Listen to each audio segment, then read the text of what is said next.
Turning now to domestic economic news, sales of new homes hit a six-year high last month as Americans apparently chose new over old for their home buying. The Commerce Department says sales of new homes rose 18% to a seasonally adjusted rate of 540,000. That's 100,000 more than many economists had estimated. New home sales account for about 9% of total home sales, but the numbers may ease fears of a housing slowdown following the unexpected decline of existing home sales in August. Jeffrey Tanenbaum is with Halstead Property and back here on Arise Exchange to talk about some of these housing numbers. When you go out there in the market, is this what you're seeing, that people are buying new homes but staying away from existing homes at all? Because the numbers are certainly very divergent. Well, I think that people love new homes. They love the idea of being able to come to a family home in a new development outside of Houston, or whether it be a condominium new development in Manhattan. The buyer can customize, choose the granite, upgrade the carpet, the flooring, etc. No one's ever lived there, and a lot of developers give new buyers of new homes more attractive financing, less down payment. That's interesting. They have a relationship with a bank that they've secured. So beside the newness of it, it's a great investment. There's a lot of amenities. And many people just go crazy for new development. And when we look at the existing homes data, there was some evidence that investors, which had been buying up distressed properties, sort of pulled back. Are you seeing that, and do you think that's a factor at all? I work with a lot of investors. I'm not sure why there might be a pullback.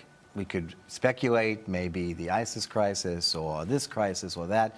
But I really feel investors, particularly in the more urban areas, especially in New York, are a tremendous player in our market, and I think that they will be through the remaining 4 months or 3 months of the year. Does that concern you, though, then, as far as the stability of the housing market, if we're seeing, and we've seen this for a while, being driven by investors, people who are probably buying distressed properties or market low properties and sitting on them, and not the traditional home buyer, meaning long term that's not sustainable and the market might slump? I think it's very important to maximize the full economy and how it impacts the millennials who are between 18 and 33, or those who are trying to downsize. I'd like to see more single-family homes be sold, new homes. I will say that in particular niches, investors play a bigger role than in other niches. But I'm not worried. Do you get a sense that the home buyers are remain very sensitive to mortgage rates, and maybe that's why they're sitting tight, afraid that mortgage rates are going to go up? I think that's one of the reasons. I think that job security, especially for younger people, younger buyers, is a question. But we are finding that with the job market kind of stabilizing over the past few months, they're not as worried about that. I think that the interest rates are concerned, but they're still low. And even if there's an uptick in the interest rate, I believe confidently it will not be as dramatic as one might think to hold buyers back. Okay, and finally, what are sort of the hot spots in the country, and what are the weak spots in housing, and does this track what usually happens historically? In my readings and interpretation of the market, I think that the percentages are pretty similar to what they always are. I was a little surprised to see that of the new home sales, there was an increase of 50% in the West. I just got back from Los Angeles. Why did that surprise you?